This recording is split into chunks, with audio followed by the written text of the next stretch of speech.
Boa tarde, pessoal. Espero que todo mundo esteja gostando aí do evento. Que desafio, hein? Fazer essa mediação agora, depois de tanto craque que já passou aqui. Mas ainda bem que a gente está com uma seleção aqui, né? Vou apresentar o pessoal que vai estar participando dessa mesa. Vamos discutir um assunto bastante interessante, que é a inovação no varejo. Quero agradecer a presença aqui dos meus colegas de mesa, o Ioni Stern, que é o diretor executivo da Focus Têxtil, a Marcela Kanner, que é a Head de Comunicação Corporativa da Riachuelo, o Richard Stad, quase chamei pelo nome do teu pai, Richard, desculpa. O Richard Stad da Aramis, e eu não sei, o Fábio está online também, ou o Fábio não conseguiu entrar? Ainda não conseguiu? Então, tá bom. Vamos dar continuidade aqui.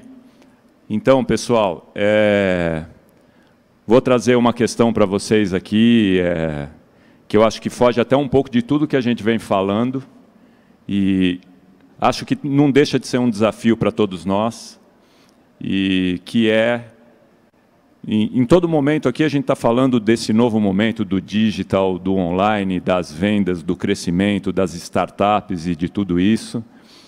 E o assunto que eu gostaria de trazer nessa mesa é como que a gente vai inovar no varejo, né, mais focado no offline, que eu acredito que não deixa de ser um desafio. Né, a gente escutou muito, né, e quantidades e inúmeras lives, que inclusive nós da Focus fizemos também, a respeito de quanto que os players de varejo cresceram nas vendas de e-commerce, nas vendas online, e o desafio que estava sendo a gente superar todo esse período na venda offline.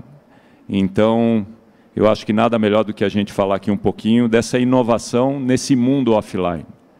Então, eu vou pedir para o Ioni começar falando um pouquinho, porque acho que eu e o Ioni estamos mais no mercado B2B, e depois vou passar a palavra para a Marcela e depois para o Richard. Boa tarde, Renato. Obrigado, Marcela. Obrigado, Richard, pela presença. Então, assim, falar um pouco nessa volta do offline, né? Essa digitalização nos últimos meses foi um crescimento muito grande, mas a gente nunca pode esquecer o offline, né? Vocês de varejo e ainda a gente, né, no B2B, que né, fornecemos para vocês, né, matéria-prima para vocês construírem suas coleções. Então, eu acho que o grande desafio é pegar essa tecnologia que foi acelerada nos últimos meses e trazer isso para os nossos representantes, nossos clientes, da maneira mais fácil que eles podem pegar essa digitalização e usar isso para depois, pós-pandemia. Então, o que foi feito aqui, eu acho que na Focus, e acho que muitas empresas, é pegar o catálogo digital. Eu acho que o catálogo digital é como se fosse um e-commerce focado para os nossos representantes, e para ter acesso para os nossos representantes mostrarem nossas coleções para os nossos clientes. Então, hoje, né, a gente tem muitos artigos, né, eu acho que hoje o desafio de qualquer B2B é mostrar os seus catálogos enormes, mais focado para cada cliente. Cada cliente tem seus desafios de coleções, cada cliente quer ver o que interessa para ele. E nossos representantes têm um desafio enorme, né, de mostrar, saber o que mostrar, e também você mandando. É óbvio que o representante, os nossos clientes, sempre vão querer pegar no físico, sentir o toque do tecido, olhar a cor um pouco mais de perto, olhar físico, mas se eles conseguem ver também e planejar uma parte da coleção olhando uma coisa mais digital, acho que isso é uma coisa que vai ser fundamental, mesmo nessa pós-pandemia, usando toda a tecnologia que o online conseguiu. Mas esse online a gente tem que fortalecer as experiências do offline, por causa que o offline sempre vai continuar. Independente se é venda B2B ou venda B2C, para varejo, o offline sempre vai continuar. Essas experiências, muitas dessas experiências não vão ser trocadas pelo digital. O que a gente tem que pegar é usar o digital para fortalecer o offline. Isso certeza que vai ficar. Muito bom, Yuri. Vou passar a palavra para a Marcela. Marcela, se você quiser comentar um pouquinho para a gente os desafios aí que a Riachuelo está vendo nesse novo formato, essa nova realidade do offline. Tá bom, gente. Primeiro, boa tarde. Estou super feliz em estar aqui pelo 2º ano. Acho que vocês conseguiram fazer um evento incrível aí, mesmo com todas as dificuldades. E, assim, falando do ponto de vista de varejo, né, pelo menos como eu vejo, eu acho muito difícil hoje separar o on do off. Eu acho que antes tinha essa clareza muito forte, até porque a jornada do cliente era muito linear, né? Ele ia lá na loja física, no máximo tinha o e-commerce, era um ponto de contatos restrito. Isso, antes da pandemia a gente já falava muito, claro, de digital, mesmo omnichannel já era uma coisa fácil, mas eu vi isso de fato se materializando, assim, acho que mudou muito a cabeça do cliente, ele de fato se digitalizou e não enxerga mais uma loja, uma marca como um único ponto de contato, ele entende que tem muitos pontos de contato, mas acho que foi uma mudança gigantesca de mindset para a Riachuelo também e para como a gente enxerga essa relação, assim, antes a gente tinha, por exemplo, um especialista por canal. Desde o marketing, assim, tinha o pessoal da equipe de John, o pessoal da equipe de Off, era sempre uma briga para adaptar, sempre o material era feito pensando no offline, tinha que adaptar para o online, e a gente vê que isso hoje não faz o menor sentido, assim, é uma equipe única, não só no marketing, mas hoje a gente tem uma equipe que olha de fato para todos os pontos de canal com os clientes, então a gente olha para a loja, para e-commerce, para aplicativo, para saque, para redes sociais, Reclame Aqui, tudo de fato, é um único cliente em momentos diferentes, e para a gente não faz sentido separar isso mesmo, sabe? Então a gente está, de fato, assim, encarando muito como uma coisa só, sem essa separação, mas eu acho que, por outro lado, assim, fica muito nítida a nossa vontade, né, como ser humano de conviver, de ver gente, de estar junto mesmo, né? Então, acho que o digital teve um avanço, ele se integrou de fato ao mundo físico, mas o físico também se mostrou muito importante. E até para mim, assim, essa discussão de, vai ter varejo físico, quanto tempo, vai morrer e tal, para mim essa discussão quase que foi encerrada, assim, porque a gente viu a importância dele. Bom, primeiro, também, obrigado pelo convite. Renato, elogio, se chama de rir também, então não tem problema. Uhum. Pô, Marcela, bom vir depois de você, obrigado. Você abriu boas portas do que eu estava pensando e que bom que teve esse bate-bola. Bom, primeiro, eu lembro de estar numa NRF em 2018 e todo mundo falar que o varejo físico acabou. E ver aquela loucura toda, que não existe mais varejo físico, o que vai ser disso? Você vê há 1 ano atrás, 2 anos atrás, todo mundo falando que o varejo físico ganhou relevância. Quer dizer, para mim, essa questão nunca foi muito uma dúvida se ele vai continuar ou não vai. O que eu enxergo é uma conexão multicanal. Cada vez mais colocar o cliente no centro e entender que o que aconteceu para mim nesse processo de pandemia foi que a gente ganhou uma maturidade de conexão no digital e experiência multicanal que talvez demoraria alguns anos. Tem uma frase que eu gostei bastante, que a gente tendencia a subestimar o curto prazo e superestimar o longo prazo. Obviamente, pode ser subestimado um pouco esse começo, mas eu acho que a gente está superestimando o que vai ser de conexão e quanto o físico tem relevância, na minha opinião. Para mim, tecnologia nada mais é do que feita para conectar 2 pessoas de uma maneira virtual também. Então, quando as lojas fecharam, a gente já vinha caminhando cada vez mais com uma visão mais multicanal e integrada em vários pontos de contato. A gente já tinha o Aramis em Casa, que era uma plataforma que a gente desenvolveu para poder atender o cliente na casa dele, tanto com atendimento personalizado, indo na casa dele quando podia, obviamente, agora quando pode, quanto também mandando mala para casa do cliente, e também o Aramis Online, que basicamente é o código do vendedor no e-commerce para poder atender o cliente físico. E quando eu estava numa live com o meu time perguntando o que eu acho que aconteceria e qual era o papel e importância do vendedor e da loja, para mim é 200%. Porque no final as pessoas querem se relacionar. Tem até um vídeo do Simon Sinek muito interessante falando que cultura é construído in between meetings, entre as reuniões. Quer dizer, a importância da conexão humana de estar presente. Então, para mim, é muito isso. Fizemos showroom virtual sim, conseguimos fazer uma venda para atender multimarca e franquia mesmo, estando virtual e com uma experiência. Quer dizer, a gente quebrou várias verdades absolutas e conseguiu quebrar paradigmas importantes, mas para mim é uma coisa evolutiva. e a tecnologia tem conectado para mim muito isso, e o Omnichannel para mim é uma visão de ponto de contato do cliente com a marca, colocando ele no centro e entendendo que na jornada, que N pontos que tem, os canais são feitos para poder criar relacionamento. Muito bom, Richard. Obrigado.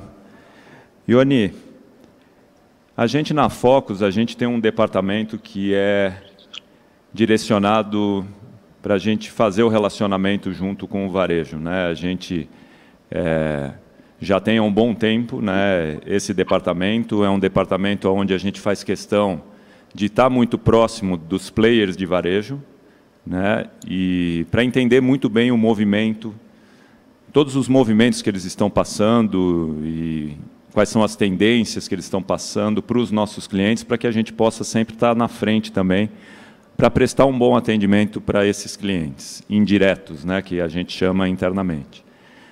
Dentro dessa nova realidade que a gente está vendo, como que você entende esse processo de inovação nosso interno, né, de como trabalhar mais próximo dessa realidade, dentro de todas essas questões de omnichannel que foram colocadas aqui, e a gente conseguir essa velocidade no nosso negócio para estar muito próximo deles, né? Essa é uma pergunta interessante, porque assim, a gente é um dos primeiros na cadeia têxtil, né, na cadeia de produção.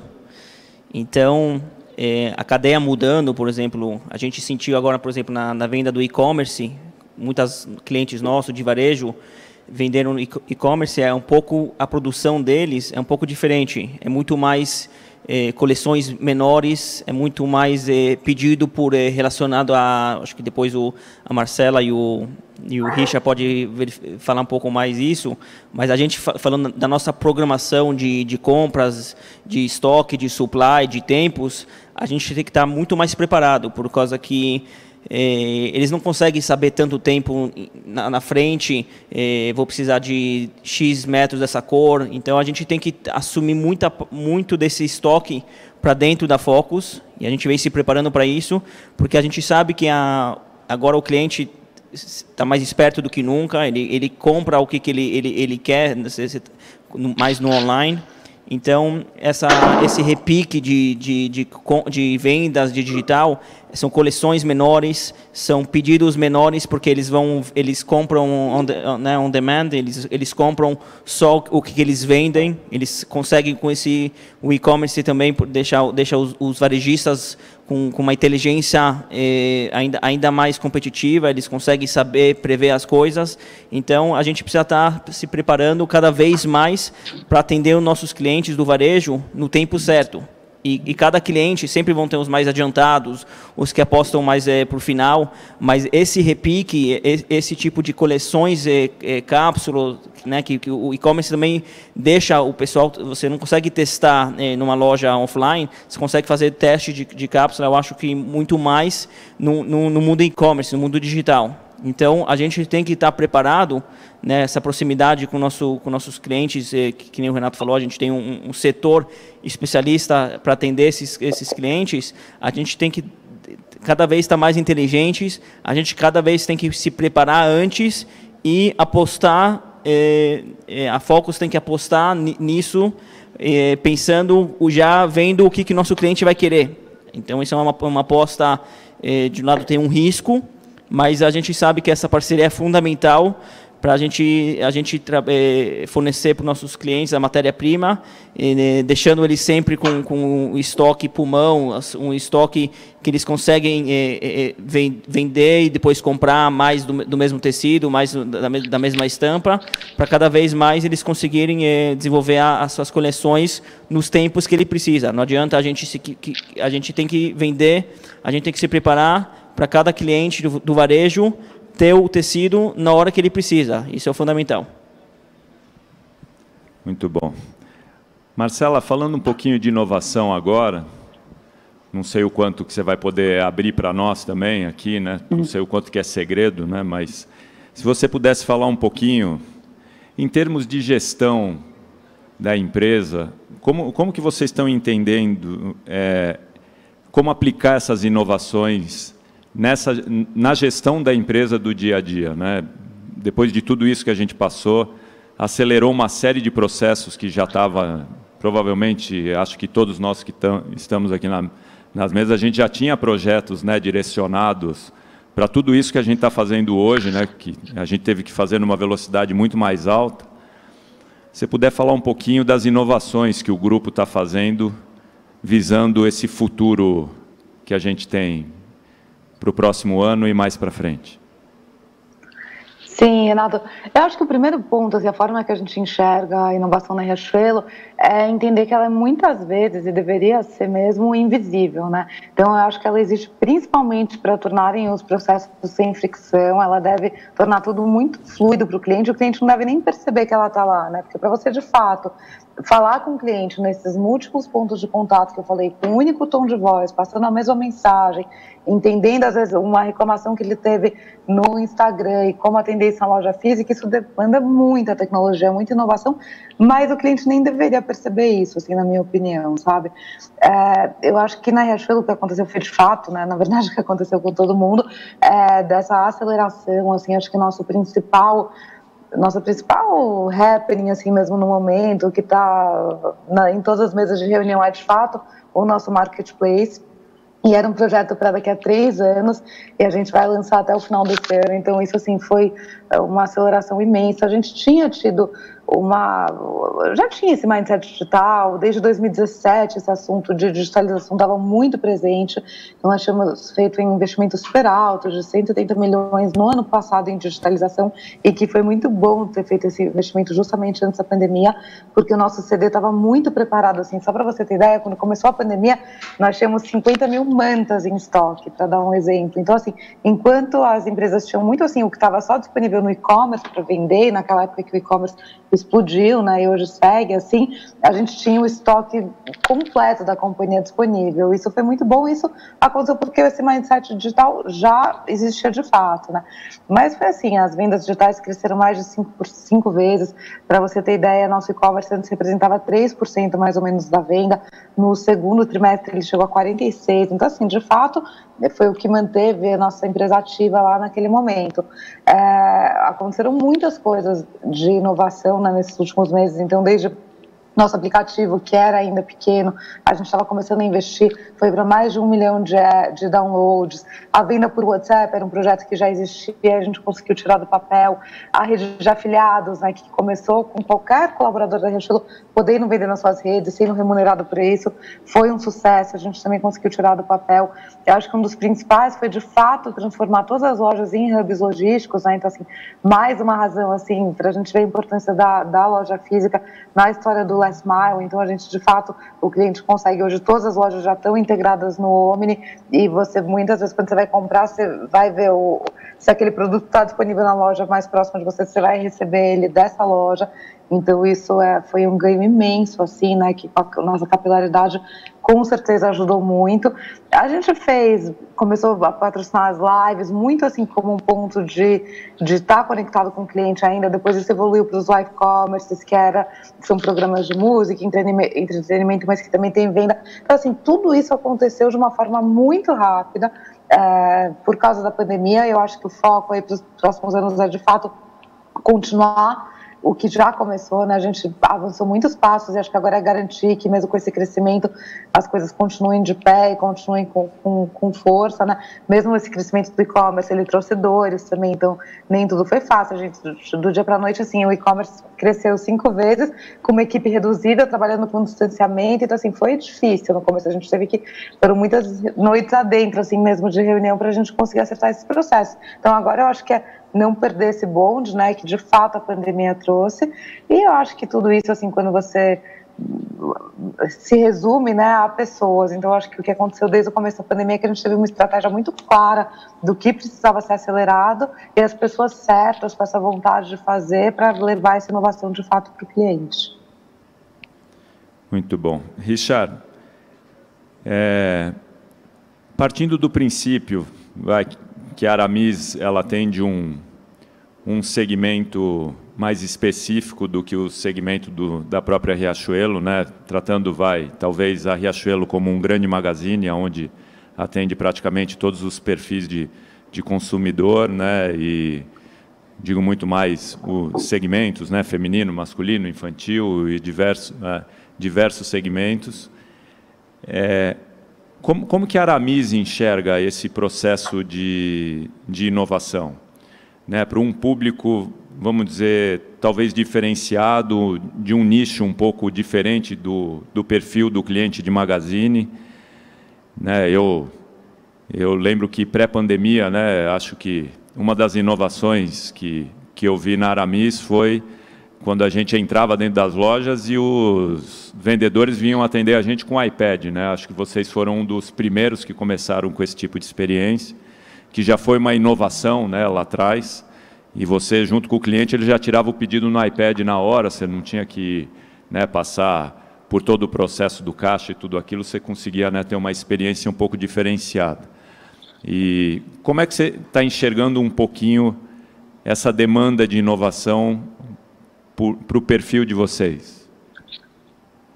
Eu considero uma pilar importante da cultura nossa a inquietude de estar sempre inovando a companhia e questionando bastante o que a gente faz. Eu li sobre cultura ágil em 2017, voltando de um voo de Recife, e achei a metodologia, a visão muito interessante. Eu cheguei para o meu CFO e falei, a gente tem que preparar a companhia para ter uma cabeça mais digital. Quando a gente fala de transformação digital, a gente esquece que quem se transforma são as pessoas. Então, a primeira transformação ela é cultural, e a digital é uma boa consequência. Então, acho que o primeiro mindset que a gente tem que quebrar é que não existe digital sem cultural. Então, acho que a maior intenção que a gente colocou nos últimos anos foi muito em trazer os talentos, e a tese era muito, se era core, vem de moda, se não é, vem de outros setores. E isso não é óbvio quando você começa a pensar e começa a trazer gente de tecnologia de outros lugares, porque eu acredito muito que a visão holística de uma companhia vem muito dos talentos que você traz. Tem uma frase que eu gostei muito que eu vi do VP de RH, que você não traz culture fit, não culture add. Você tem que trazer as pessoas pela construção de onde você quer levar a companhia.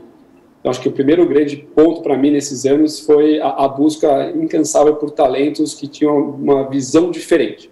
A minha tese é essência muito parecida, mas o mais diverso possível. Isso cria uma empresa muito mais dinâmica. Então, a gente começou esse trabalho de implementar squads, cultura ágil, muito antes, o que ajudou muito a virar uma chave de repente, tudo tem que ser virtual, fechar escritório, fechar as lojas, quer dizer, isso, o primeiro passo, acho que a gente já vinha evoluindo isso, e realmente essa fase acelerou bastante esse processo, no meu ponto de vista.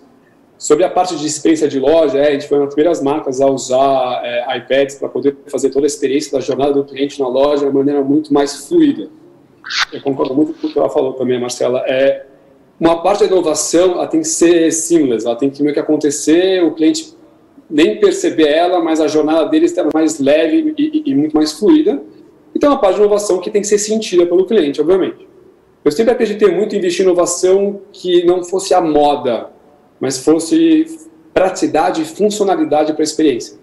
Porque se você vê o que tem de inovação tecnológica hoje em dia para pôr nas lojas, para fazer, é muita coisa. A nossa cabeça aqui é que tipo de melhoria na experiência do cliente essa inovação vai gerar. Faz sentido, a gente faz, não faz sentido, a gente não faz. E outro ponto que eu acho que é legal falar de inovação, a gente olhou para um outro olhar de inovação também, que é produto. Então, um dos pontos que a gente colocou, não sei se chegaram a ver, a gente foi uma das primeiras marcas a lançar também tecido antiviral nas lojas. E aí, corroborando com você, a gente foi direto para o digital. Nem passou pelas lojas, a inovação já foi para o digital para testar. Aí a gente lançou agora uma camisa desenvolvida pela NASA, com tecido biodegradável, que não amassa, termorregulador. A gente tem um olhar de inovação muito grande também para produto. Porque eu acredito que nosso desafio com uma marca posicionada premium masculina, a gente tem que pensar na jornada e na funcionalidade dos nossos produtos, na experiência com o cliente. E quanto mais a gente se conectar em relação a isso, melhor. Outra área que não tem tanta inovação, mas para mim é uma inovação olhando para a moda, a gente tem uma área hoje na companhia de Community Manager, que basicamente é relacionamento com o cliente em todos os canais de comunicação com tom de voz alinhado. Quer dizer, não é uma inovação absurda, mas ter um mindset, de ter uma área de community dentro da companhia, pensando em relacionamento, tom de voz, e entender que quem está na ponta é um cliente que quer se relacionar e quer se sentir valorizado, é uma inovação, é fluida não é revolucionária, mas para mim ela é muito impactante. Então a gente tem que quebrar a palavra inovação. Para mim ela é muito desmistificada ainda. Não é o absurdo mais complexo. Tem etapas. Eu acho que a gente tem que olhar sempre das que geram mais impacto, e eu gosto muito do gráfico, esforço e impacto. Quando a gente vai ver inovação, a gente vê esforço e impacto, e saber criar um roadmap que faça sentido para onde você quer levar a sua companhia e quais são os pontos de fricção que você consegue diminuir implementando isso. Porque se deixar, é tanta inovação, eu sinto que a velocidade com que o mundo opera hoje é tão dinâmica que a gente está sempre atrasado. A minha sensação é a gente faz, e tem muita coisa para fazer. Então, acho que a disciplina e a priorização de projetos, acho que é um dos grandes diferenciais quando a gente vem para a palavra tão forte que é inovação. Richard, excelente. Vou até aproveitar o gancho, uma das perguntas, e daí talvez você possa só complementar, porque você já falou bastante. E essa cultura que você está trazendo, né, de essa inovação constante, como que vocês fazem? Daí você pode começar, Richard, depois a Marcela e depois o Ioni complementa. Como que vocês fazem para manter essa chama acesa da inovação? Vocês têm um departamento específico? Isso é na cultura? Como que vocês fazem para manter esse posicionamento sempre? Porque pela nossa realidade que a gente vive, vocês também devem passar muito por isso, né? Fazer inovação é um desafio gigantesco, né? Dentro das nossas corporações, porque é o que eu digo muito, a gente costuma mexer, e as pessoas tentam mexer para voltar a fazer tudo como sempre fazem, né? E a gente vê nos inúmeros projetos que a gente tem aqui, porque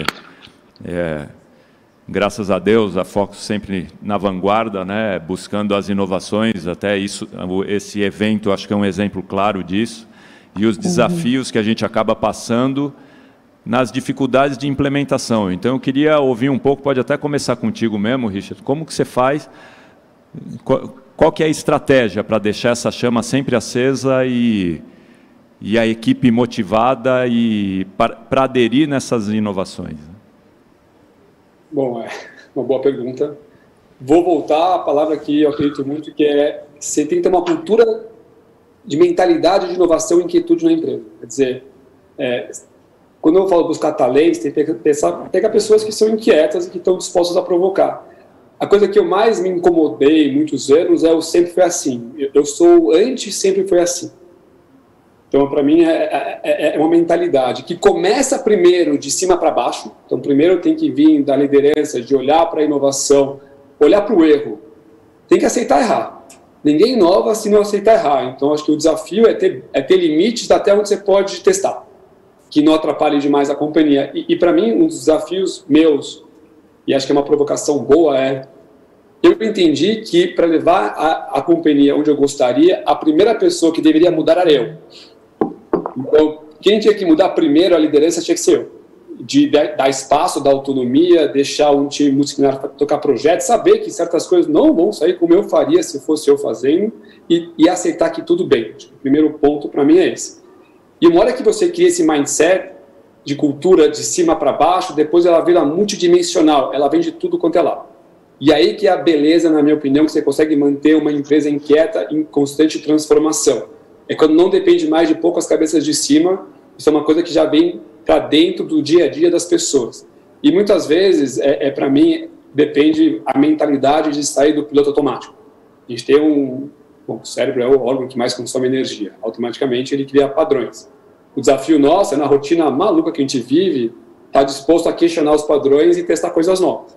E para mim isso é um dos grandes diferenciais. É constantemente estar questionando, mas tem um nível cultural e de união entre as pessoas para que isso aconteça, porque isso pode ir para um caminho de conflito que eu não acredito. Então você tem que ter um alinhamento muito forte cultural das pessoas de união. Então uma das coisas que eu gosto muito da cultura ágil é quebrar áreas e trabalhar por projetos. Então não é mais a área A, B, C ou D, é um time multidisciplinar que vai trabalhar num projeto, e o projeto é que impacta e gera na empresa. Então para mim esse é o começo da virada para você criar uma cultura com essa pegada e com essa inquietude. Muito bom. Marcela? Eu concordo muito com o que o Richard falou. Eu acho que inovação não é uma iniciativa, tem que ser, de fato, parte da transformação cultural da empresa. Ela, com certeza, começa de cima para baixo, então tem que ter até com muita clareza na estratégia da empresa. Acho que não é uma área, a gente até tem, assim, uma área mais guardiã dentro da Riachuelo, que é em tecnologia, mas com a clareza que isso tem que ser transversal, isso tem que estar em todos os departamentos, né? Acho que uma área só não vai, de fato, transformar a empresa numa empresa inovadora. Eu acho que para promover essa cultura de inovação de verdade, assim, você tem que ter uma hierarquia mais achatada, assim, menos níveis de hierarquia. Eu acho que os líderes têm que ter muita clareza, assim, de tirar o crachá no sentido de ninguém ter cargo, né, em reunião, porque muitas vezes a inovação vem acho que quando você tem um gestor na mesa e uma pessoa mais técnica, a pessoa técnica pode ter muito mais conhecimento sobre aquilo, pode trazer mais novidades e tal, e o papel do gestor é muito assim, liderar, puxar essas pessoas e tal, mas acho que tem que, de fato, assim, incentivar um ambiente, né, onde todo mundo tem espaço de fala, não tenha medo do erro, como o Richard falou, onde as pessoas não tenham medo de identificar problemas, porque acho que isso é uma questão em algumas empresas, né? Ninguém quer levantar problema. Acho que a gente tem que ter essa clareza aqui, tudo bem, não tem problema nenhum, nem levantar erros, nem problemas, todo mundo pode sugerir soluções. Eu acho que quando você consegue esse mindset de verdade, é muito mais fácil você inovar o tempo inteiro e as pessoas estarem abertas também a essa mudança. Eu acho que a gente está no momento, assim, acho que de fato, até para as pessoas, a pandemia, a gente assim, no caso da inovação, falando de digitalização, né, como a gente acabou se digitalizando muito, né, nos nossos dias a dias, acho que ficou mais fácil até entender coisas que a gente achava que era muito difícil até um tempo atrás e que não são, a gente viu que é possível. Mesmo o home office era uma coisa que a gente tinha feito uma tentativa e muita gente não acreditava, achava que não funcionava, e a gente viu que funciona assim, sabe? E teve que sair correndo para botar isso de pé, do dia para a noite, fechando tudo, tal. Então, assim, eu acho que já foi uma provocação no sentido que a gente tem que estar sempre pronto, porque não adianta você planejar, né? A gente, claro, tem que ter uma estratégia alguns anos para frente, mas acho que o que essa pandemia trouxe é muito mais mostrar a importância de nós sermos resilientes, né, como seres humanos, como empresas, porque é isso, a mudança vem, ela é certa, ela vem rápida, e a gente tem que saber olhar para isso rápido, identificar isso rápido e fazer as mudanças necessárias também. Então, acho que a pandemia ajudou muito, assim, as pessoas a entenderem isso. Ione, a gente que passa esse desafio no dia a dia, né? E eu acho que um exemplo claro é esse, eu falei na abertura, não sei se todo mundo teve a oportunidade de ouvir na abertura, mas a gente teve um desafio enorme, né, que foi realizar o segundo Fashion Summit. A Marcela teve a oportunidade de estar com a gente, né, no primeiro, e estamos num formato totalmente diferente, né, Marcela? E quando a gente saiu do Summit, a gente falou assim, e agora, olha o desafio que a gente tem para fazer o segundo Summit melhor do que o primeiro, né? E daí veio a pandemia, e hoje a gente está aqui num modo totalmente inovador. A Fox está fazendo 80 anos esse ano, né, Ione? E acho que muito do sucesso dela é em função dessa cabeça inovadora, né, que veio, acho que desde que está na 4ª geração agora. Então, Ione, se você puder falar um pouquinho de como é o nosso dia a dia e como que a gente tenta colocar isso em prática. Eu acho que quando você começou a fazer essa pergunta, eu me lembrei de uma das palestras, nem me lembro de quem, do ano passado, no Focus Fashion Summit, que, né, foi interessante que ele falou de toda essa digitalização, né, e sem pensar na pandemia que ia ser. E ele falou uma frase, ele falou assim, ó, tem uma notícia ruim e uma notícia boa. A notícia ruim é que o mundo mudou. A notícia boa é que ainda vai mudar mais. Então, assim, muita coisa mudou, mas a oportunidade vai continuar ainda mais, né, uma velocidade ainda maior, principalmente, né, com essa pandemia. Então, a pergunta do desafio de inovação. Eu acho que, assim, hoje, né, eu estudei fora faculdade, muitas faculdades, né, Estados Unidos, Israel, você vê, tem curso de inovação, né, todo mundo falando innovation. Mas, assim, eu acho que quem, na prática, né, eu acho que o Richard falou, não adianta só estudar curso de inovação, né, e ter tecnologias. Eu acho que para ter a inovação, na verdade, é uma solução. É uma solução que você tem um problema e você pega essa inovação para resolver esse problema. Mas o primeiro passo para você ter essa inovação é você entender teu cliente, cada mercado, se é no mercado moda, têxtil, você entender o problema do teu cliente, independente se você é varejista, se você vende matéria-prima, você entender o problema do seu cliente, entender a necessidade dele e aí você partir para a solução. Aí você tem que saber fazer o que tem de inovação. Eu acho que também é muito válido pegar inovações de outros segmentos. Não precisa ser a tecnologia só do mundo têxtil. Eu acho que, né, tudo que é bom se copia. Então, tem muitos casos de sucessos que foram pegados ideias de outros segmentos para um segmento próprio. Então, não precisa ser só uma inovação do mercado têxtil. Não precisamos só olhar para o nosso mercado têxtil e ver o que estão fazendo de melhor. Tem que olhar outros mercados e trazer e copiar isso para o nosso mercado. Então, acho que o principal foco da inovação vai vir de entender o cliente. E isso também, entender o cliente, também, isso por si próprio também é uma inovação, né? Porque você só consegue entender seu cliente se você está próximo, se você tem a inteligência de mercado para entender como que o teu cliente age, como que ele compra. Então, eu acho que isso é um fator que principalmente agora nessa pandemia, o e-commerce, a gente, né, muitas coisas que as pessoas, o ser humano vinha fazendo, ela pensa um pouco, acho que ela fica mais refletivo antes de comprar, antes de gastar, o que vai comprar e por quê. Então, essa mudança de mindset que o nosso cliente teve nesses meses, eu acho que vai criar um problema bom para a gente tentar solucionar. E aí parte, né, o desafio das empresas. Acho que a empresa, independente da idade, que nem o Richard falou, né? Independente da idade, a empresa tem que o aculturamento. A tecnologia é uma ferramenta, mas se você não tem a cultura de inovação, você pode trazer a melhor tecnologia do mundo que você não vai conseguir mudar a empresa. Então, eu acho que toda empresa tem que conhecer primeiro. E isso também é uma coisa que, né, que nem a gente falou, no nosso dia a dia a gente fica culpado, né? E no nosso dia a dia a gente não consegue parar para pensar o que pode ser diferente, né? Que nem foi falado, não tudo que fizemos é de bom, mesmo coisa de bom, é o bom para amanhã, ou bom para hoje. Então a gente tem que saber parar também e pensar o que podemos fazer melhor, quais os problemas, e aí vem a solução, implementar as soluções.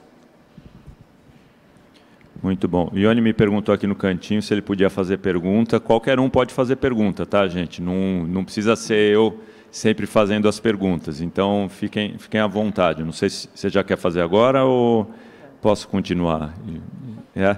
Então, vamos lá.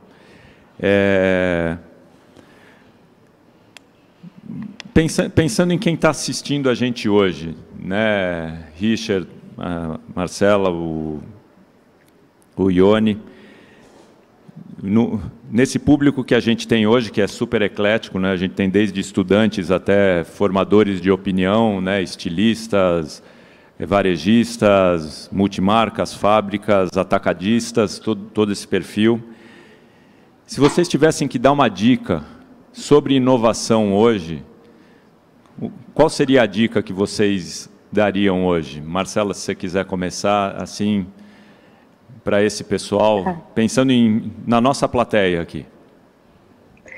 Tá, eu acho que para você inovar, né, de forma relevante para o cliente, que é o principal, eu concordo completamente com o que o Ione falou, que você tem que estar muito conectado com ele, aprender a ouvir. Eu acho que, de fato, a gente aprendeu a ter essa escuta muito ativa, entender, a ter essa conversa. Eu acho que isso também aconteceu, já vinha acontecendo, claro, mas acho que também aconteceu com força, até de respeitar muito, assim. Eu lembro, no primeiro momento da pandemia, não era momento de vender, era um momento de acolhimento. Então, assim, acho que você tem que ter até o Richard falou de um departamento de insights, né? A gente também tem isso na Riachuelo. Eu acho que é você estar muito conectada com o que está sendo falado no mundo pelo seu cliente e você se manter relevante nesse sentido, né? Eu acredito muito numa conversa transparente, numa conversa contínua, em você ouvir, em você corrigir o que tem que ser corrigido justamente pela demanda do cliente.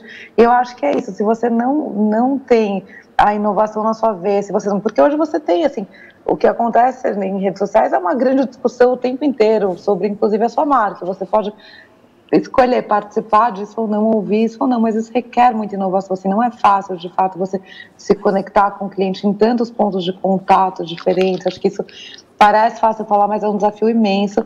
Então, eu acho que é ouvir o cliente, se conectar com ele, colocar o cliente no centro. Acho que as decisões têm que ser subordinadas, de fato, pela jornada do cliente. Então, acho que qualquer investimento de inovação que eu faria hoje seriam subordinados à jornada, porque acho que é o principal, né? É o que deixa o cliente voltar para sua loja, estar feliz com a experiência, falar para outras pessoas. Acho que a jornada é realmente tudo, e acho que com toda essa inovação, tudo que o mundo avançou em inovação nos últimos tempos, tem proporcionado aí uma experiência para as marcas de fato, ter essa jornada muito mais redonda com seus clientes. Obrigado, Marcelo. Richard? Parece que foi combinado, Marcela. A gente nem se conheceu até então, hein? Primeiro ponto, para mim, eu marquei duas coisas. Uma mais pensando em varejo e uma mais pensando talvez no público que você acabou de trazer. Aí vou corroborar com a Marcela. Está muito fácil hoje poder fazer pesquisa simples. Antigamente, qualquer pesquisa para falar com o cliente era complexo, era caro, era focus group, era coisa de investimento caro. Hoje, você joga enquete no Instagram.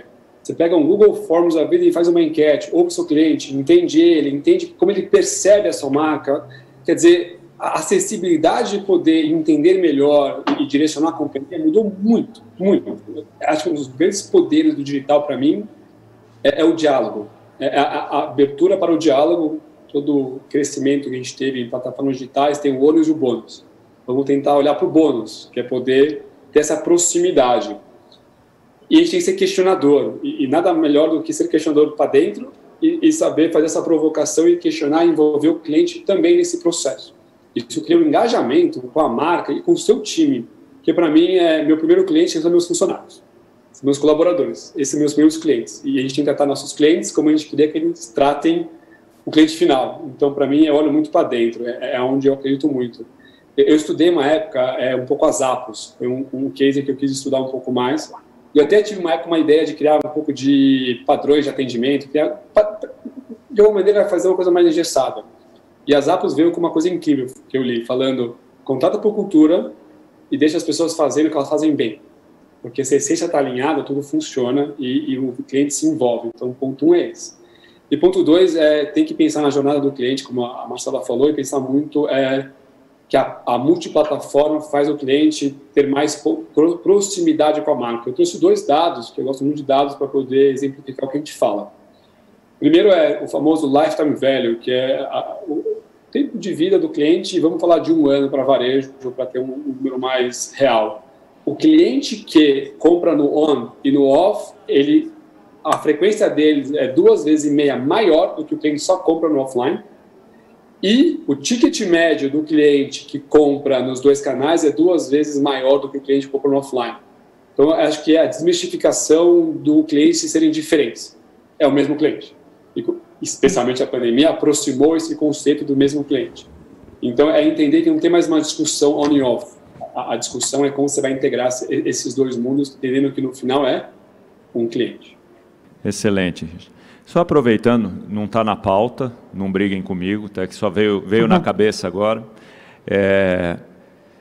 Se vocês puderem falar um pouquinho de experiência de loja, né? A gente tem visto muita matéria de que vai mudar muito, né, o espaço físico, né, e de que o varejo vai ter que se readequar a uma nova realidade com a vinda do online, de que a experiência do cliente vai ter que ser outra, né, no espaço físico, né, da loja, para que ele não esteja lá só para comprar, né, e que era muito cultural, vou lá naquela marca, vou lá porque eu vou comprar alguma coisa, né. A gente já percebe um certo movimento de muitas marcas internacionais, algumas nacionais, de que como que eu vou cativar e como que eu vou tornar esse ambiente físico de loja um local onde eu torno o mais agradável possível, né? E eu acho que, de novo, né, eu acho que são perfis bem diferentes, né, as duas marcas, né, a Riachuelo e a Aramis, e se vocês puderem falar um pouquinho dessas expectativas, né, de como vocês estão enxergando essa questão, né, de como que vocês têm que pensar agora essa experiência do consumidor na loja física. Não, eu acho que já era uma discussão super atual, mesmo antes da pandemia, né? No nosso caso, a gente tinha feito muito recentemente uma loja flagship no Shopping Morumbi, e que é um grande hub de experiência mesmo. Então, assim, desde da parte cenográfica da loja, uma loja linda, assim, mostra muito bem o produto sempre como protagonista, mas ele já tinha muita, justamente essa inovação também invisível, que eu concordo que não é só invisível, mas também invisível, de você comprar online e tirar na loja. Tem uma parte lá que é muito bacana de customização, então você pega uma camiseta e você consegue fazer a estampa que você quiser, colocar a foto que você quiser, desenhar nela. Isso é um espaço Riachuelo Mais, que a gente chama de customização. Então eu acho que é uma coisa que o cliente adora, assim, fica um tempão lá, realmente, de fato, interagindo com a sua marca. Era uma loja, é uma loja muito fácil, nesse sentido dos provadores também. Você consegue ver combinação de roupa, consegue chamar atendente, tem os lockers, né, que acho que facilita demais a história de retirada em loja. Mas acho que é isso, o ponto físico, ele é sim importante, acho que primeiro porque as pessoas gostam sim de ter esse contato, acho que isso é relevante, mas mais do que isso, ele de fato se tornou uma extensão do online. Então, assim, agora, recentemente nós lançamos a Casa Riachuelo, né, que é um novo formato de loja, e não faz sentido para um cliente que compra um jogo de 12 pratos levar para casa naquele momento, carregar 12 pratos, mas ele quer ir lá ver, ele quer tocar, ele quer entender, quer montar a mesa dele do jeito dele e receber isso tudo em casa. Então acho que a loja física proporcionou muito isso, e agora que a gente conseguiu integrar o estoque, eu acho que fica o melhor dos mundos nesse sentido, que de fato a pessoa pode comprar e retirar, as pessoas gostam muitas vezes de retirar, garantem que o produto vai estar lá, mas já provam, se não gostar já troca na hora.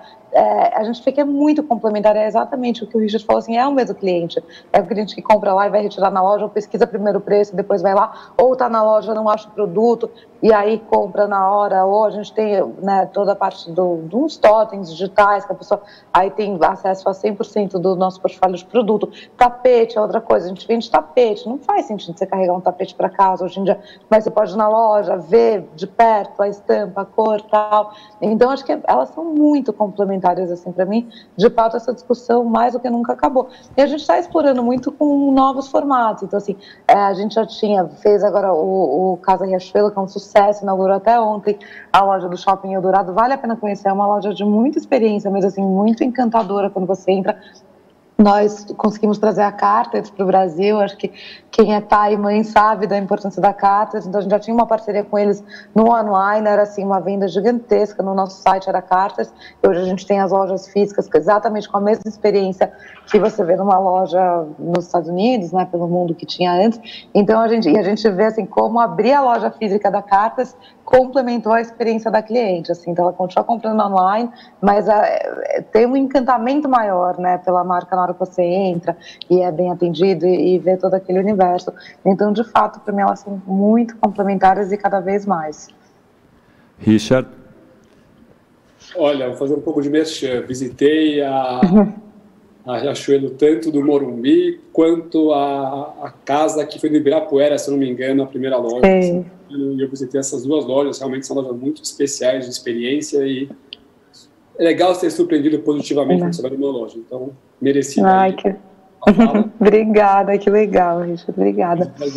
Rápido, gosto de varejo. Nosso lado, eu concordo 200% com o que a Má falou, tanto é que a gente lançou semana passada o rebranding da marca, logo, e-commerce integrado, jornada pensada. Eu estou muito na fase do já que eu estou fazendo tanta coisa ao mesmo tempo, eu também resolvi pegar 2 escritórios para fazer meu projeto de loja novo. Então, eu peguei uma agência para falar de jornada do cliente e uma agência para falar de ponto de venda e loja, e como a gente vai integrar as duas coisas. Eu estou bem empolgado, estou no meio do projeto, construindo o que a gente imagina que é uma loja de lifestyle de moda masculina. A gente tem que quebrar um pouco o conceito falar só de moda. Acho que uma marca tem que ter o poder de atingir novos territórios. E a loja tem que ser o lugar que a pessoa entra e sente. Loja é sensação. Então, o que a gente está buscando nesse projeto novo é que homem, mulher, que a gente tem um nível de compra, 30% das nossas compras são feitas por mulheres. Isso é muito legal. Entre na loja e sinta o lifestyle, porque a compra tem uma parte de encantamento e a loja física proporciona isso. Então, acho que o mindset da loja, a gente tem que refletir a loja tem que ser um ponto de contato, de experiência, de relacionamento e que a pessoa entre lá e sinta o que a marca representa em lifestyle, porque senão, tem muitas marcas muito boas com produtos muito bons. Onde você vai se diferenciar para mim é muito a comunicação, na verdade, que a marca representa e como a loja e esse lifestyle se conectam com o estilo de vida da pessoa. Então, para mim, a loja tem esse poder e é por isso que eu acredito tanto ainda em loja física, mas, obviamente, com uma área de ship from store, com uma área para poder pick up in store, quer dizer, tudo essa fluidez integrada, mas, para mim, loja, lugar de lifestyle onde represente a essência da marca. Vou fazer um merchan também, que o logo novo ficou lindo. Achei lindo, lindo. Bom. Mexer no logo nunca é fácil de 25 anos. Não é mesmo. Muito bom, gente. Ione, você quer fazer alguma pergunta para eles? Pegando um pouco do gancho aí o Renato falou, né, essa experiência online, offline, eu acho que nem o Renato falou, tem muita gente, estilistas, ouvindo a gente, estudantes de moda, outras marcas de varejo. Eu acho que talvez seria legal tocar no ponto, falando de questão de produto. O que mudou e o que vai mudar, se é que vai mudar, a questão falando do produto da marca, nessa pandemia e pós-pandemia. Marcela, começar? Ou...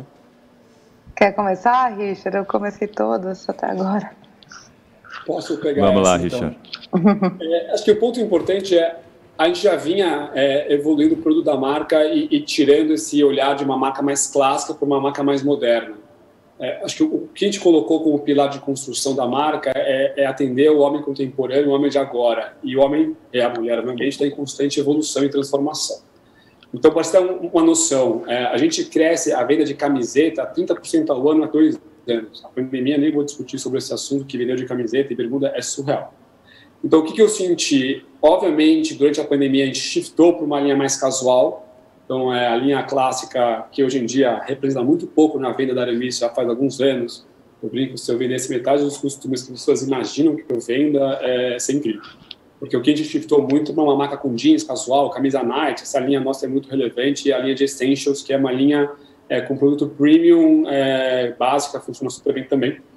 Então, o que eu percebi foi uma mudança, obviamente, durante a pandemia, para uma coisa mais casual, mas eu acredito que cada vez mais a gente se veste no trabalho, em casa, fim de semana, cada vez mais integrado, mais fluido. Então, para mim, não é só a pandemia que está shiftando o dress code. Você pegar bancos hoje, tiraram o terno, ou outro falou que pode se vestir como quiser, aí vem uma nova aí fazendo uma liberdade de quebrar padrões que tinham muito claro de setores. Então, para mim é isso. A gente vem evoluindo e cada vez mais podendo ser autêntico. E a moda, para mim, é uma expressão de atitude. Ponto. E o nosso trabalho como marca é entender o movimento que está acontecendo na sociedade e como a marca se adequa e empodera, no nosso caso, obviamente, mais o homem, que é a roupa que a gente vende, para ele poder ser ele. Acho que esse é o poder da moda. Marcelo? Eu acho que é impossível falar de produto hoje em dia sem falar de sustentabilidade, né? Acho que essa com certeza, a maior discussão e que também tem muito a ver com inovação, né? Porque acho que a gente não vai conseguir, de fato, chegar na sustentabilidade que todas as marcas querem sem muita inovação.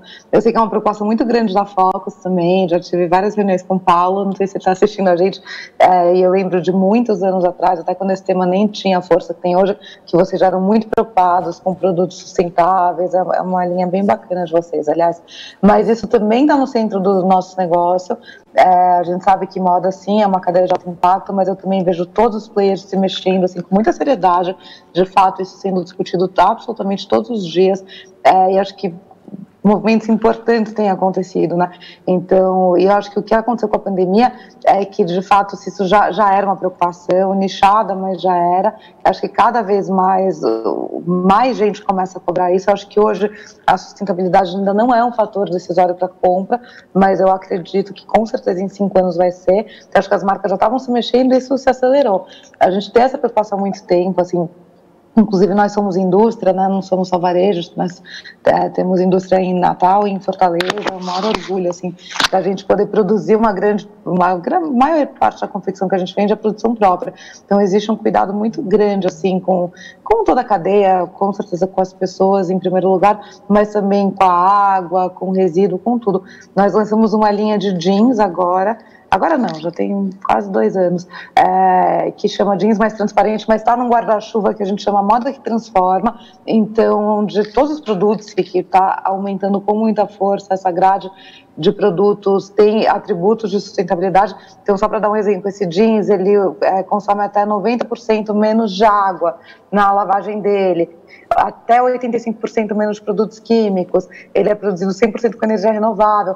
Então, assim, é um produto que é um carro-chefe nosso, né, vender jeans, e que também é uma linha que também cresceu na pandemia, que é engraçado, assim, nem era muito esperado, né, porque eu sei que o conforto foi, de fato, palavra de ordem, mas o jeans, assim, também cresceu bastante. Então, a gente está com essa preocupação muito grande, já existia de sustentabilidade, já existia esse projeto que está ganhando muito corpo do Moda que Transforma, e agora ele vem com cada vez mais força e crescendo de forma exponencial. Marcela falou muito bem. É interessante como, para mim, é isso. Hoje pode não ser o maior assunto, mas em poucos anos, para mim, vai ser. E, de novo, vem a verdade dentro para fora. Que acho que é o grande da questão. No meio dessa pandemia, a gente fez todo um projeto de 2, 3 meses estudando o impacto da cadeia, tanto para fora, fornecedores, como para dentro, diversidade, olhar para a companhia para dentro. E tem uma linha toda que a gente está desenvolvendo também com produtos sustentáveis, inclusive a primeira foi essa camisa biodegradável. Nosso setor tem esse impacto e a gente tem essa consciência e buscar essa evolução, e legal quanto um puxa o outro, né? Quanto mais a gente falar sobre o assunto, trazer inovação de produto, mais a cadeia inteira se mexe para esse olhar. Então, muito bem falado. Muito bom, gente. É bom que vocês até já estão puxando o gancho aí da nossa próxima mesa, né, que vai ser em linha... Aqui vai ter um bate-papo enorme. Com certeza. Nossa próxima linha de sustentabilidade. Bom, pessoal, já estão aqui no meu cangote aqui falando que precisamos encerrar. Teríamos muito mais coisa aí para conversar, porque temos aí 2 feras aí, 3, né? Feras. Estava olhando para mais 3 feras aqui, super jovens, com uma cabeça aí incrível e trazendo muita inovação no formato de gestão e na maneira de se posicionar com os negócios também. Então, queria agradecer muito a Marcela, ao Richard, ao Ione, e, se Deus quiser, a gente vai, nesse novo formato, ter a oportunidade aí de trazer muito mais informação para o nosso pessoal. Tá bom, gente? Obrigado. Ione, dá uma palavrinha final. Vou pegar aqui o agradecimento. Obrigado pela presença, né, do Richard, da Marcela. Eu acho que né, para a gente da Focus é sempre um orgulho ver nossos clientes, que nem a Richard, a Aramis e entre muitos outros, sempre inovando, sempre pensando no futuro, sempre pensando no melhor da cadeia têxtil, os clientes, sustentabilidade, que nem foi falado. Porque, na verdade, a gente é o pai, né? A gente começa essa matéria-prima, mas, no final, nossos filhos são os nossos clientes. Então, vendo o sucesso dos nossos clientes, eu acho que deixa a gente muito honrado e sempre com vontade de querer fazer mais. Então, muito obrigado. Tá bom, gente. Obrigado. Um abraço para todo mundo. Até mais.